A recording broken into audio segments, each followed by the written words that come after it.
अस्सलाम वालेकुम, कैसे हैं आप सब। आई होप कि आप सब ठीक होंगे।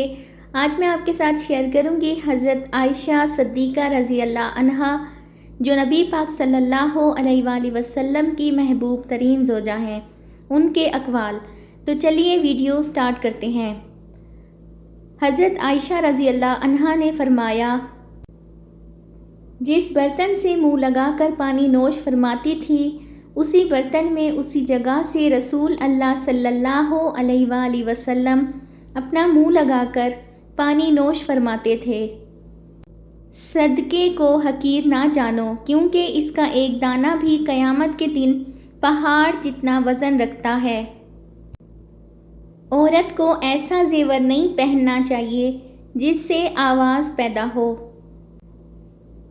हज़रत आयशा सिद्दीक़ा रज़ी अल्लाह अन्हा फरमाती हैं, रसूल अल्लाह सल्लल्लाहु अलैहि वसल्लम हमसे बातें करते, मगर जब नमाज का वक्त आ जाता तो आप सल्लल्लाहु अलैहि वसल्लम की ये हालत हो जाती कि गोया ना आप हमको पहचानते और ना हम आपको पहचानते।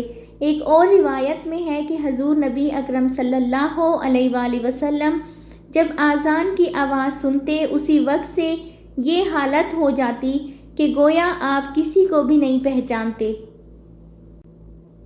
हज़रत उम्र बिन आस ने हजूर अकरम सल्लल्लाहु अलैहि वसल्लम से अर्ज़ किया कि आपको लोगों में सबसे ज़्यादा कौन पसंद है, तो आप सल्लल्लाहु अलैहि वसल्लम ने फरमाया, आयशा। हज़रत आयशा सिद्दीक़ा फरमाती हैं, मेहमान के वास्ते ज़्यादा खर्च करो, क्योंकि ये इसराफ में से नहीं।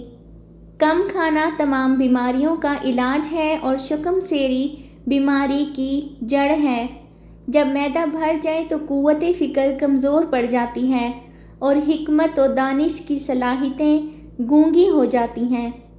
तुम्हारे वास्ते खैर यही है कि शर से बाज रहो, ज़बान की हिफाजत करो, क्योंकि ये एक बेहतरीन खसलत है।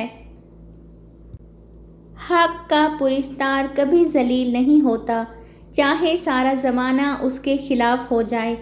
बातिल का पैरोकार कभी इज़्ज़त नहीं पाता, चाहे चांद उसकी पेशानी पर निकल आए। सुभान अल्लाह। आई होप कि आपको आज की मेरी ये वीडियो अच्छी लगी होगी, तो चैनल को सब्सक्राइब कर लें ताकि मज़ीद आने वाली वीडियोस बर वक्त आपको मिल सकें। मिलते हैं नेक्स्ट वीडियो में। टिल देन, अल्लाह हाफिज़।